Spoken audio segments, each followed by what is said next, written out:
Bonjour et bienvenue sur la plateforme kaijang.com. Étudiants,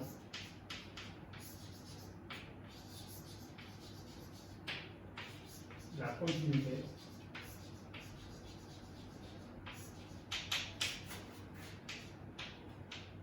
de la fonction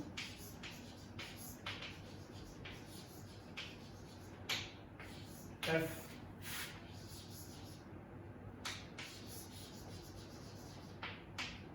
définie par fx égale x moins 1 si x appartient à Q et x plus 1 si x n'appartient pas à Q. Donc ici df égale à r.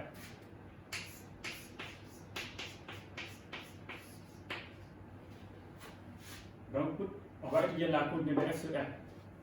Pour cela, on va choisir un point x0 dans R.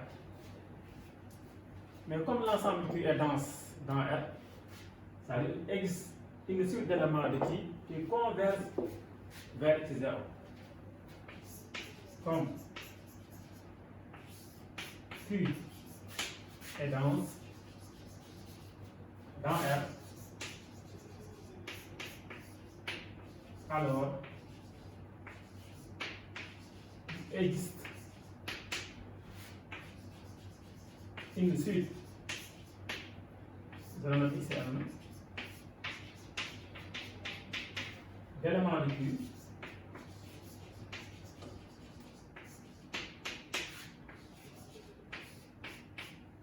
qui convergent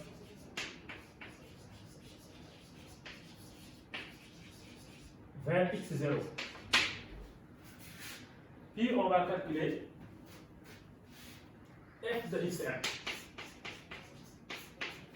Mais comme les xn sont dans Q, donc c'est xn moins 1. Et on calcule la limite. Lorsque n tend vers plus l'infini de fxn. Donc c'est la limite lorsque n tend plus l'infini de xn moins 1.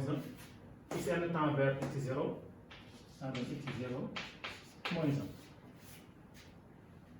1. Ensuite, on va utiliser le fait que aussi R privé de Q est dense dans R. Puisque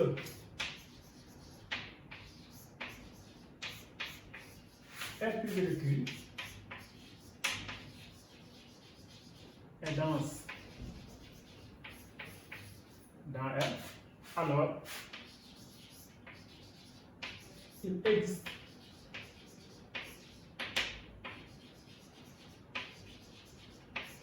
une suite de notre yn d'éléments de R privé de Q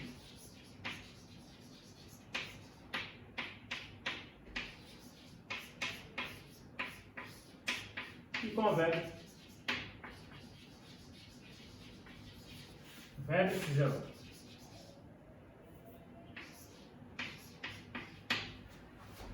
Ensuite, on calcule f de yn. Comme les yn sont dans R privé de Q, donc ça donne yn plus 1. Puis on calcule la limite. Limite lorsqu'on tend vers plus l'infini de f de yn tend vers x0 plus 1. Maintenant, si la fonction est continue en x0, si f est continue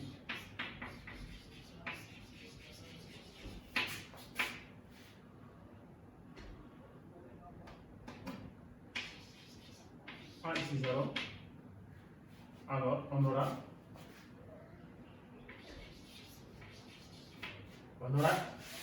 x0 moins 1 égale à x0 plus 1. x0 moins 1 égale à x0 plus 1. Donc ça veut dire, ça c'est absurde. Donc si on simplifie l'exercice, on aura 1 moins 1 égale à 1. Donc c'est absurde.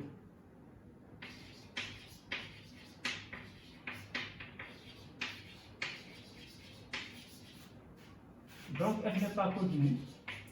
C'est-à-dire la limite de f en x0 n'existe pas. Si la limite f en x0 n'existe pas, donc f n'est pas continu. F n'est pas continu en x0. Puisque x0 est quelconque dans f,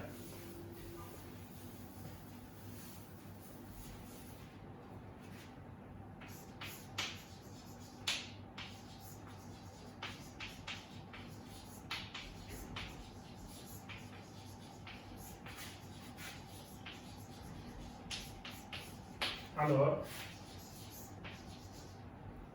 f n'est pas continu.